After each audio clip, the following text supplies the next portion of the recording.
চড়া হারে বিদ্যুৎ মাশুল বৃদ্ধির মাধ্যমে ভোক্তাদের হয়রানি বন্ধের এবং স্মার্ট মিটার বাতিলের দাবিতে সিপিআইএম কৈলাসহর মহকুমা কমিটির উদ্যোগে সোমবার বিকেলে কৈলাসহর পুরাতন মোটর স্ট্যান্ডে এক প্রতিবাদ কর্মসূচি অনুষ্ঠিত হয়েছে। সবার পূর্বে দলীয় কর্মী সমর্থকেরা শহরে এক বিক্ষোভ মিছিল করে। মিছিলটি দলীয় অফিস প্রাঙ্গণ থেকে শুরু হয়ে শহরের বিভিন্ন রাজপথ পরিক্রমা করে সভা প্রাঙ্গণে সমাপ্ত হয়। মিছিল এবং দলীয় সভায় উপস্থিত ছিলেন প্রাক্তন বিদ্যুৎ মন্ত্রী মানিক দে, সিপিআইএম ঊনকোটি জেলা কমিটির সম্পাদক কৃষ্ণেন্দু চৌধুরী, কৈলাসহর মহকুমা কমিটির সম্পাদক অঞ্জন রায়, সিপিআইএম নেতা বিনয় দেববর্মা, বিশ্বরূপ গোস্বামী সহ অন্যান্যরা। দলীয় সভায় বক্তব্য রাখতে গিয়ে প্রাক্তন বিদ্যুৎ মন্ত্রী মানিক দে জানান যে সাম্প্রতিককালে গোটা রাজ্যে বিদ্যুৎ দপ্তরের পক্ষ থেকে সম্পূর্ণ অবৈধভাবে গ্রাহকদের স্মার্ট মিটার চাপিয়ে দেওয়া হয়েছে। তাছাড়া অনৈতিকভাবে বিদ্যুৎ মাশুল বৃদ্ধি করে গ্রাহকদের হয়রানি করা হচ্ছে। তাছাড়া রাজ্যের 5টি জায়গায় বিদ্যুৎ পরিষেবার দায়িত্ব বেসরকারি সংস্থার হাতে তুলে দেওয়া হয়েছে। কৈলাসহরে যে বেসরকারি সংস্থার হাতে বিদ্যুৎ পরিষেবার দায়িত্ব তুলে দেওয়া হয়েছে, এরা পরিষেবা দিতে সম্পূর্ণরূপে ব্যর্থ। তাছাড়া রাজ্য সরকারের পক্ষ থেকে ইদানিংকালে জলের কর 40 টাকা থেকে 60 টাকা করা হয়েছে, বৃদ্ধি করা হয়েছে দুধের মূল্য। এর ফলে সাধারণ মানুষেরা প্রচণ্ড ক্ষুব্ধ। সিপিআইএম এর এ ব্যাপারে চুপ করে বসে থাকতে পারে না। গোটা রাজ্যে সাধারণ মানুষদের নিয়ে আন্দোলনে নেমেছে সিপিআইএম দল। এরই অঙ্গ হিসেবে দল কৈলাসহরে আন্দোলনে নেমেছে। ধারাবাহিকভাবে দল আন্দোলন করে যাবে বলেও জানান মানিক দে। আপনারা কি বিজ্ঞানী বিরোধী, প্রযুক্তি বিরোধী? আরে অদ্ভুত কথা, প্রযুক্তি বিজ্ঞানের বিরুদ্ধে বামপন্থীরা কখনো কথা বলে না। বিজ্ঞান প্রযুক্তিকে তারা বিশ্বাস করে, উন্নয়নকে বিশ্বাস করে, কিন্তু কষ্ট হল প্রযুক্তি যদি ব্যবহৃত হয় ব্যবসায়িক স্বার্থে আপত্তি আছে। সেই প্রযুক্তি যদি ব্যবহৃত হয় জনস্বার্থে আপত্তি নেই, কোনো আপত্তি নেই।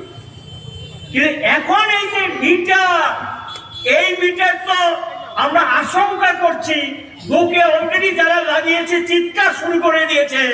কি ব্যাপার এটা তো বুঝতে পারলাম না। গত মাস হইল 700 টাকা, এই মাসে 1600 টাকা। যারা লাগিয়েছেন এটা আমার বক্তব্য না। তাহলে এই প্রযুক্তিতে কিছু প্রশ্ন আছে গ্রাহকদের, এটা তো অস্বীকার করার উপায় নেই। উল্টা পাল্টা বিল হচ্ছে, উল্টা পাল্টা বিল উঠে যাচ্ছে। এই যে অভিযোগটা, আমরা ক্রেতা, আপনি বিক্রেতা, তো ক্রেতার বিক্রেতার কাছে বলবে না আপনি বেশি দাম কেন নিচ্ছেন? এটা নিয়েও কোনো ব্যাখ্যা ঠিক মতো না, এবং এটা বললেই বলবে আপনি কমিউনিস্ট হয়ে এসেছেন। আর অদ্ভুত ঘটনা, বিজেপিও বিদ্যুৎ কিনে, সিপিও কিনে, মথাও কিনে, সব দলের লোক কিনে, যে দল করবে তারও কিনতে হয়। এখন কোন দলের কম দাম, কোন দলের বেশি দাম, এরকম হয় নাকি?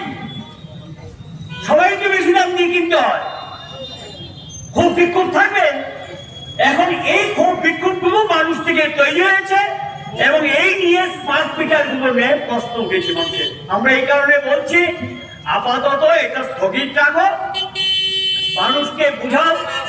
মানুষ যদি এটা গ্রহণ করে নেবে, কিন্তু মানুষ তো এটা নিয়ে তাই যদি ঘটনা হতো, তোমাদেরই একজন রাজনৈতিক দলের মন্ত্রী, সেন্ট্রালের মিনিস্টার সুকান্ত বাবু, যিনি বিজেপি দলের সভাপতি ছিলেন কয়েকদিন আগে পশ্চিমবাংলা, তিনি কেন্দ্রীয় মন্ত্রী, তিনি প্রকাশ্য বলেছে এটা বিলে কারচুপি আছে, এটা বন্ধ হোক, এটা পশ্চিমবাংলা এটা চলতে দেওয়া হবে না, এটা কেউ নেবেন না। এটা আমার কথা না।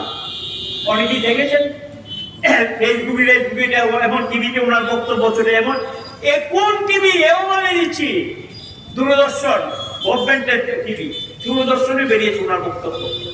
আরেকজন বিরোধী দলের নেতা পশ্চিমবাংলায়,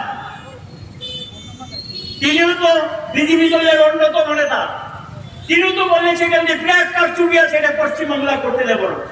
সরকার বলেছে স্থগিত রাখলাম। ভারতবর্ষের অধিকাংশ রাজ্যে এটা এখন লাগানো বন্ধ আছে, বাধা দিচ্ছে মানুষ, প্রতিবাদ করছে, লাগানো বন্ধ আছে। সরকারও দিনেতম নীতি গ্রহণ করেছে।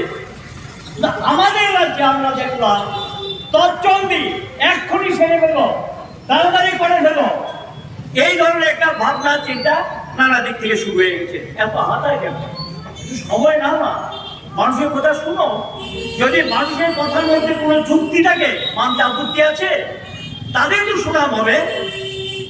তো মানুষ যেখানে অভিযোগ জানাচ্ছে, অভিযোগটা শুনো। যদি যুক্তি থাকে সেটাকে মেনে নাও, এই কথাটি আমরা বলছি। এই কথাটা বলা কি অপরাধ?